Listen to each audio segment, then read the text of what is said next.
Hello, everybody, and thank you for joining.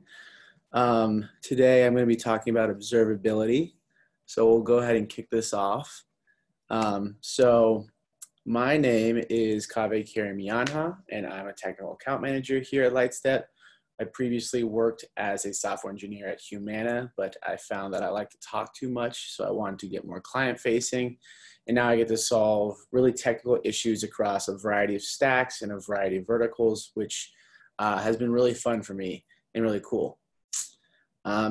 So today I am going, I guess real quick, if you have any questions, just throw them in the Q&A box on the Zoom, and I'll try to get to them after my talk, which should be around 35 minutes. Cool. So Lightstep is a complete observability platform for deep systems, and we're going to touch on those bolded words a lot today. And so my goal for today is that you all can walk away with answers to these 4 questions. What is observability? There's a ton of questions about this with many different definitions running around. How deep systems contribute to observability? Why do you need it? And then once you've got it, what can you really do with it? And so with that, I guess let's just jump right in. So before I dive into how you can use it, we probably should settle on what we mean by observability with some definitions. So the first definition is the one I want you to walk away with the most, and that is that observability is the ability to navigate from effect to cause. So some examples to illustrate that. You observe a spike in errors for your application, and you're able to figure out that it was caused by a misconfiguration that was pushed out earlier in the day. Or maybe you see some increased latency that could be caused by something inside your service, or maybe new behavior from one of your customers, or maybe you're just getting good old-fashioned complaints, and that might be from your end users or someone else in your organization that depends on your service. And maybe the cause actually has nothing to do with your service itself, but was actually some dependency of yours that changed, like some upstream services were deployed, which had a negative impact on your service and its performance. And I think what's notable about all these examples is that it's difficult and maybe even impossible to discover these kinds of things outside of production. Probably because your configuration just looks different in production, where you're getting real user traffic, or maybe this particular combination of your service version and its dependencies with another service version and its dependencies might not happen anywhere else. So being able to understand and navigate from effect to cause in a production environment is really important. And note, I didn't say cause and effect, and that's probably what most people say and they're used to hearing. But I want to emphasize here that we're trying to understand what went wrong in a software application. And usually you see the effect first, and then are trying to understand why it happened. If you knew the cause, you probably wouldn't need a tool to help you figure out what goes wrong in the performance of your services. Another definition of observability that you've probably heard is this 3 pillars of observability. That is, observability is metrics, it is logs, it is traces. And the origins of this come from a couple of SRE groups, mostly Google and Twitter, who are trying to put together a set of best practices for their organizations. So really trying to guide their organizations where those software systems were changing a lot. And because those systems were changing a lot, they felt like they needed a new set of tools, or at least a different combination of tools. And so what they did is ask, how do you know when something's going wrong? Use metrics. And then what happened? Maybe I'll go look at some logs. And if that didn't work, I guess we have traces to look at also. But really, the workflow is set up to be very separate things. And even today, if you see these things, metrics, logs, traces, out in the wild, they're often presented to you as 3 different tools and 3 different tabs that you have open. And the trick there is when you need to switch between those tools or tabs, you lose context. Which is why for me, these aren't the 3 pillars of observability. They're actually the 3 pillars of telemetry. And that's not bad. They're all great sources of data that everybody should have. And they each have their own specific benefits, but they also each come with their own flaws when used separately. I'll go deeper into this later, but the TLDR is that with metrics, you hit some sort of cardinality wall. With logs, it's going to be too much data volume that will break the bank. And with traces, they might not be providing enough information. And when you hit one of these obstacles, you tend to break your workflow and are probably going to have to start over to a certain extent. If you're interested in learning more about this, I would recommend looking up our CEO and co-founder, Ben Sigelman's talk on this titled 3 Pillars and 0 Answers. It's great. It's a really good watch. So another way that observability is sometimes used is actually just in contrast to monitoring. And that is a way of distinguishing newer tools and practices from more traditional kind of like last generation of tools. And in this context, monitoring is usually described as measuring the right things, having the right dashboards to prove it, and really knowing what data you want to collect. While in contrast, observability becomes not only about measuring the right things, but determining which of the things in your system matter. So collecting everything, analyzing it, and then using that to understand the root causes. And in fact, as software architectures have shifted, those same folks at Google and Twitter and other places sort of found out that traditional monitoring tools couldn't keep up with that volume of data that observability tools wanted to collect. But I think the thing that this misses is that even if your observability tool can measure everything, there's this idea that you could somehow manually enumerate every possible cause. But the thing is that there's just way too many causes. There's hundreds, thousands, there's millions of things we collect with our telemetry data, millions of different things that we're observing or monitoring that lights up. And so trying to enumerate all of those is just crazy. So in my mind, observability is really about having both access to your data and then having the right tools to understand that data. So just to recap, observability is the ability to navigate from effect to cause in a production system while using the data from metrics, logs, and traces and unifying them to provide a seamless workflow to answer your questions. It shouldn't matter whether a particular piece of data came in the form of a metric or a trace, because if it's the evidence that you need to understand what's going on, then that's what you need to see. Okay, so what has changed in our software that now requires observability? Systems became really, really deep. And what does that mean? It comes down to scale. So we talk a lot about scale at Lightstep, and I'm sure you do too. But for right now, I'm going to talk about like 2 different kinds of scaling. So first, this is a small body of water. And if you keep adding water, you go from a puddle to a pond to a lake to an ocean, and it gets bigger. And this is sort of what I mean by scaling wide. Even though the ocean is a lot bigger, solutions to this sort of problem in a pond, they scale in the same type of way. You probably just need a bigger boat. To contrast this, we have a village. It's an organization of people, their homes, their work, their lives. And then this is a city. And this is what I mean by scaling deep. The point is that a city is not just a bigger village. It's a completely different thing. It's not just a size. It's been changing. It has a whole new infrastructure that didn't exist before. And the way that you navigate a village is totally different than the way you would navigate the city. So the way you gather information, the way you find someone, it doesn't just require more time, but actually requires entirely different tools. So how does this look in software? Well, scaling wide might look something like this. This image is the over-exaggerated parallel case, but you can think about caching services, trivial map reduces, things like that. And a lot of software systems used to look like this. All this needed was potentially adding a new VM if you needed to scale up, and solving problems here was really about maybe measuring performance of the load balancer and being able to figure out which host had the problem. But in a deep system, you need different tools.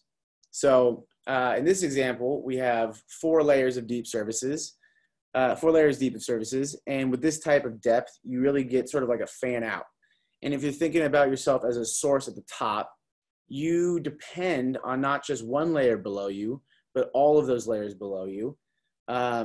And you might not be able to understand even what all of those are because you depend on all the intermediaries to make decisions about what services to use, when to call them, and things like that. And so this isn't just anecdotal. In the next few slides, it took screenshots of some of our biggest customer service diagrams and service maps. So this is really going to show you all the different services in some of our customers' ecosystems, without names, of course, and how they interact. And as you can see, these systems get really, really deep.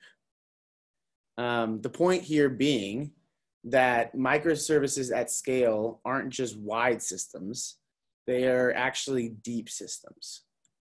And so here again, you have my very basic deep system diagram.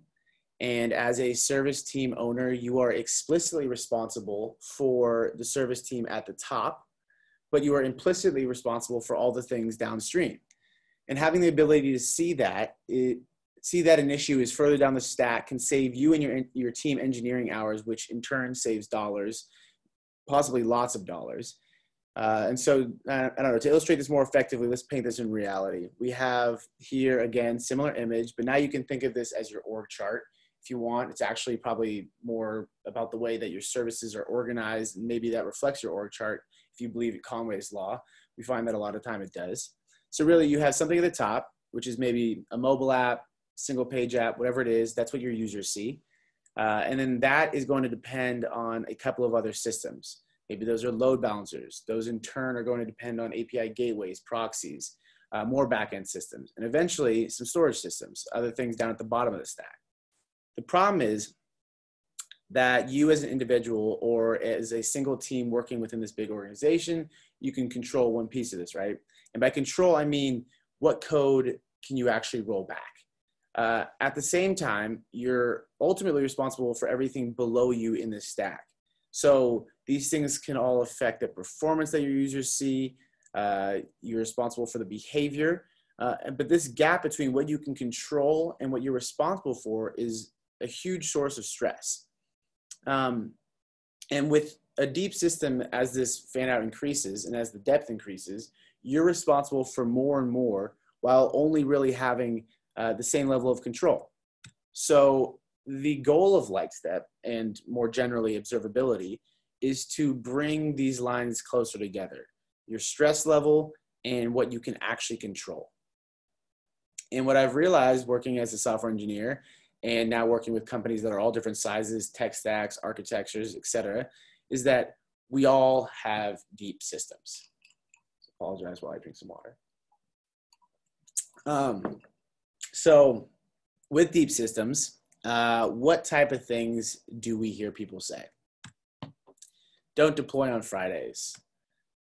It can't be our fault. Our dashboard says we're healthy. The classic point fingers at other teams. Kafka is on fire. If you use Kafka, you've said this. I didn't know I depended on that region. That was on a dashboard, but I can't find it. The classic too many dashboard problem.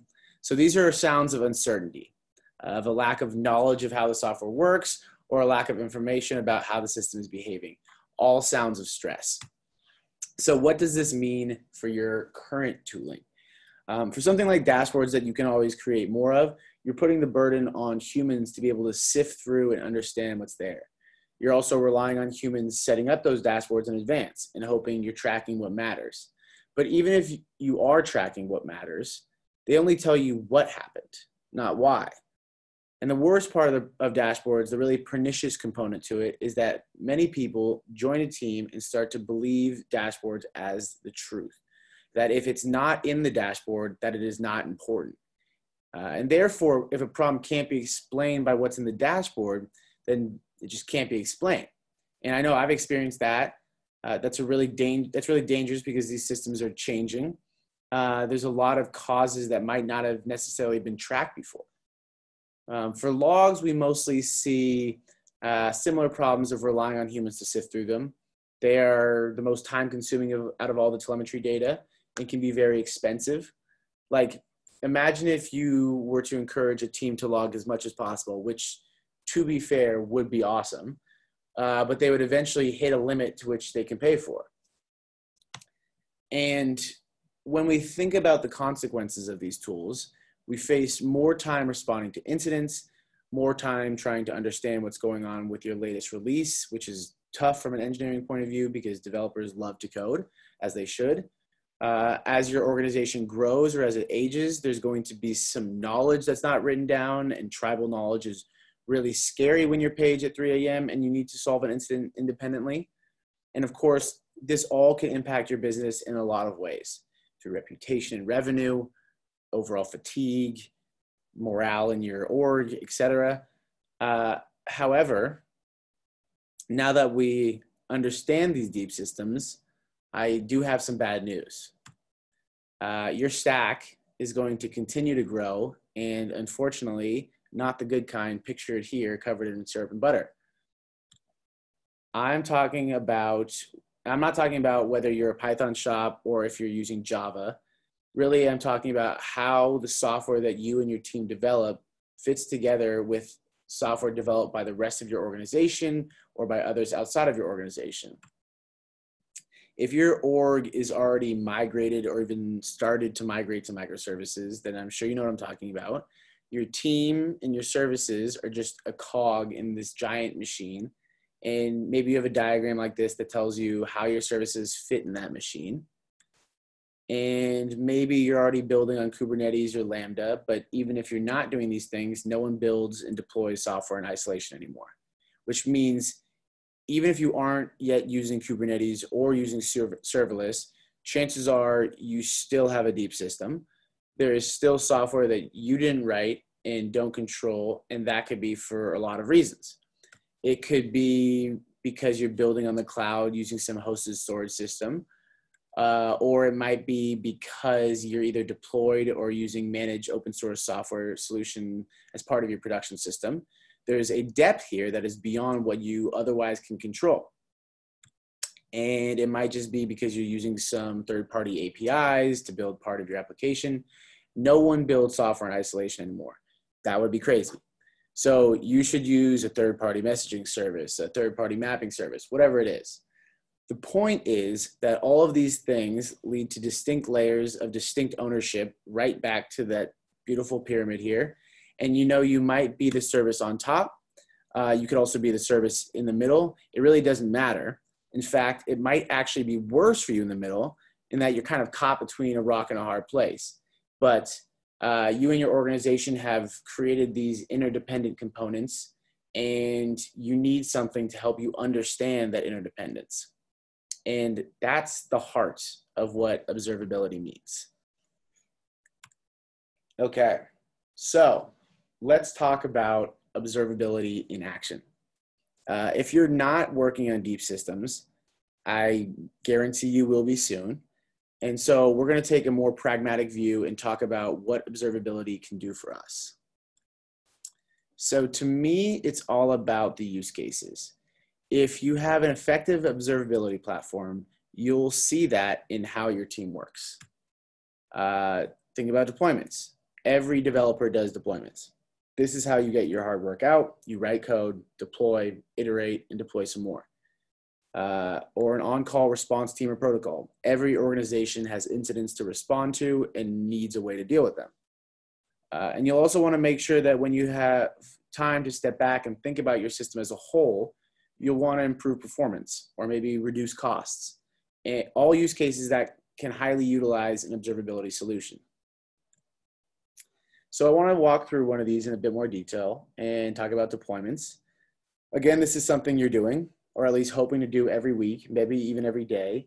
And when you do a deployment, you need to understand whether or not it's worked. And if you know your team is anything like ours, you can't move on to the next feature until you've pushed the last one to production. And if it didn't work, you'd like to understand why it didn't work so that you can fix it as quickly as possible. Okay, let's jump in. So the first step here will probably look familiar to you. We're looking at some time series for the 3 golden signals, which is latency, errors, and throughput. This is going to be your first clue as to whether or not things are going well. So you can see here that we pushed a new release at 2 p.m. and it doesn't look so good. Latency jumped up. Users are not happy. And so we need to roll this back. But now that you've rolled it back, let's figure out the causes to this effect. I probably don't need to tell you that you should be looking at high percentile latency like P99. And if you don't know, you can Google high percentile latency, but hold on. It's not all about latency. It's not all about percentiles. You also want to understand something about how latency is changing overall, not just for the 1% of requests. This is a histogram showing request latency. So on the x-axis, we see the latency, fast requests on the left, slower requests on the right, and on the y-axis is the number of requests that falls into each of these latency buckets. So the blue line is showing the distribution or shape of latency before the deploy, and the yellow bars are showing it after the deploy. So you notice that it went from a nice smooth curve to this very spread out distribution. This is a clue that it wasn't just all requests getting equally slower. Some of them are different. The next question you want to ask is what makes these slow requests? So this is where tags come in. We can look at a lot of tags, or we can just look at the relevant ones. In this case, we are seeing tags that are correlated to the slower latency. We can see the tags from the regression or tags from the baseline. And when you hover over any particular tag, you can see the darker bars indicating which requests had that particular tag on it. We might also want to see how the different parts of our service fit together. Here we see that I'm managing this inventory service, and I can see that this write cache operation within that service is contributing the most to latency. So now I've very narrowly isolated the problem. I know the problem is within my service, and then drilled down to see the problem is for a particular tag in a particular operation. Notice that I didn't need any dashboards to cover how the cache was working. And observability tools should be able to surface that implementation detail if it's relevant without you having to tell it before. Okay, so going back to the use cases, let's talk about how to define success. So we should think about what a successful outcome of a use case for your team is, and then using that as a measure of success for your observability tool. For deployments, that might be more confident releases, which leads to releasing more often. For on-call response, it might be how long it takes you to mitigate a problem, how long it takes you to understand what the real underlying cause is, where can you even catch outages before they occur. And then for performance optimization, how can we make sure that when we are doing proactive work to improve or understand performance that we're using our time in the best way possible. So focusing on the places where that time is going to have the biggest impact. Thinking through this, if you're asking yourself whether or not you have a great metrics tool or not, to me, that's putting the solution first rather than focusing on the problem. The problem is how your team can work more effectively and how you can measure that to define success, all of which can be done in an observability tool. Now that we've talked to observability, the cost of current tools, an example of how you can use observability and how to define success, let's talk about what you need. You need observability across, or visibility across your service and dependencies and other team services and dependencies. And the right observability solution can do this for you. So this is where Lightstep comes in. With Lightstep, we really model our features on how we can help developers solve problems in their day-to-day. With Lightstep, you are really going to be able to see across layers, even across layers that you're not in control of. It'll help you find the right team and tell them to roll back or whatever they need to do. You'll be able to quickly pinpoint the causes of regression and build confidence in your team to move more quickly. You'll be able to deploy more and cut time investigating incidents significantly. You should also be able to easily share information so that you don't create bottlenecks with people who hold tribal knowledge, and you won't have to jump between tabs or put together a puzzle of data. You'll see the insights you need automatically. And you don't need to take my word for it. Our customers say great things about us. So if you are familiar with Twilio, they are really focused on incident response, and taking a more holistic approach to observability can really have dramatic effects. I'm not talking about a 5% improvement or a 10% reduction. They were able to reduce MTTR, or mean time to resolution, by 92%. That means that the outages, which were previously taking hours, are now being resolved in minutes, which is pretty impressive. We also have an example with Under Armour. At UA, they use Lightstep to achieve 100% system visibility. For them, a big part of this was taking the fear out of on-call, which can be scary. And so Lightstep was able to not only show traces, but the context behind what was causing their issues, completely changing their attitude and approach about making changes, which then made being on call easy because they were then able to see everything that they needed to see. So how do we make this work? Is there magic? There's no magic, it's just data. And what makes this different is that we're able to ingest all of the data, all of the metrics, all the tags, all the logs, all the traces, and even for our largest customers who are handling millions of requests every second, on the magnitude of petabytes of data a day. So imagine this is a picture of your system. You might have 100 microservices or 10, or a mobile app, a monolith, a handful of cloud functions, whatever it is, enough pieces that you as an individual can't fit all in your head. So to ingest all of the data coming in from this, we built a component that we call a satellite that aggregates and filters the data. And for bigger customers, they run this on-prem, but you don't have to. And the point is that the satellites ingest all this telemetry data and then coordinate with the rest of Lightstep's insight engine, first by aggregating and filtering data, as well as responding to the insights engine. So when Lightstep detects a change in your application, it adapts the way that it aggregates and filters that telemetry. And this is really what makes the kind of workflows that I described earlier possible. We're able to then show you more data when regressions happen within your system. And so again, I can talk about this all day, but you can check us out on Twitter. People do say nice things about us. I'll just scroll through these.